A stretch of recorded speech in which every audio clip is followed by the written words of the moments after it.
This is T. Corman of the SCP Foundation, continuing Dr. Campbell's request.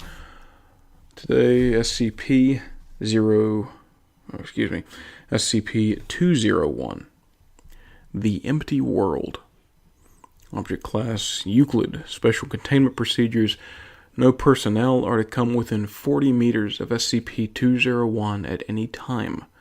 Any and all work done within SCP-201 is to be performed via remotely controlled drone. Any personnel entering the containment area must be accompanied by 2 members of security. All personnel in containment area must wear a restraint harness with safety rope attached to the wall. Rope will allow access to within 3 meters of the minimum safe area. Exceeding this distance will result in physical removal from containment area and formal discipline. Those affected by SCP-201 are to have time and date of exposure, disappearance, and return, along with any and all personal information recorded in log, and the name of the log has been blotted out. Subjects who reappear are to be recovered as soon as possible by agents and debriefed immediately. Description: SCP-201 appears to be a very old piece of medical equipment, superficially resembling an IV stand, but with many other glass and metal items attached to it.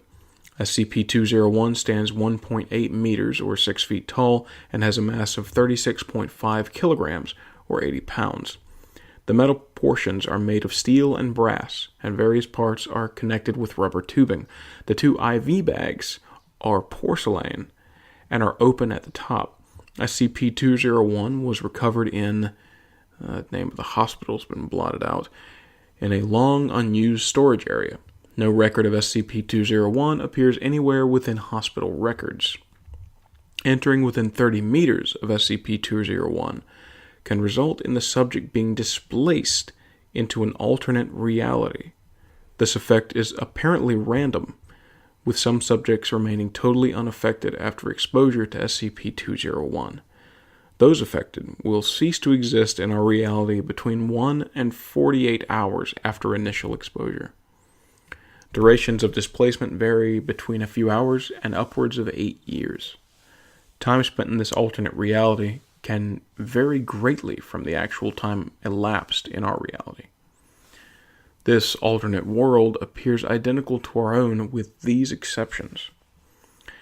It is apparently in a state of constant twilight, with no sun or moon visible at any time. Large banks of very dense gray fog travel very low to the ground. These fog banks are unaffected by wind and can make exposed skin feel very sticky and dirty. There is no plant or animal life anywhere. All places of human habitation, including major cities, appear as if all life suddenly vanished in the same instant. Most, if not all, electrical systems appear to be broken or without power. The air will randomly take on a gray-brown tint, accompanied by a strong wind.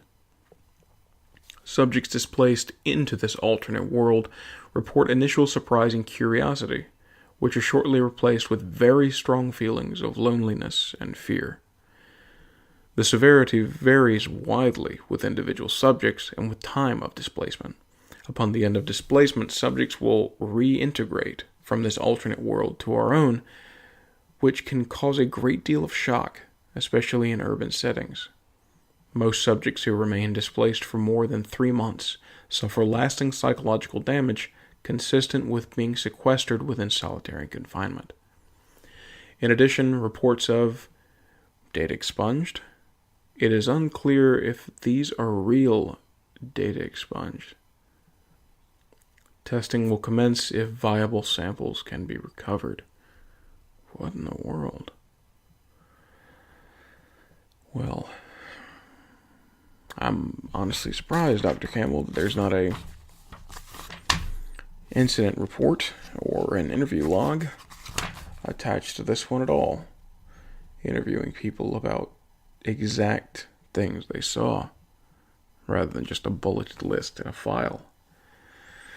But, it's not my place to worry about paperwork. At least not classification paperwork, anyway. But that was SCP 201. The Empty World.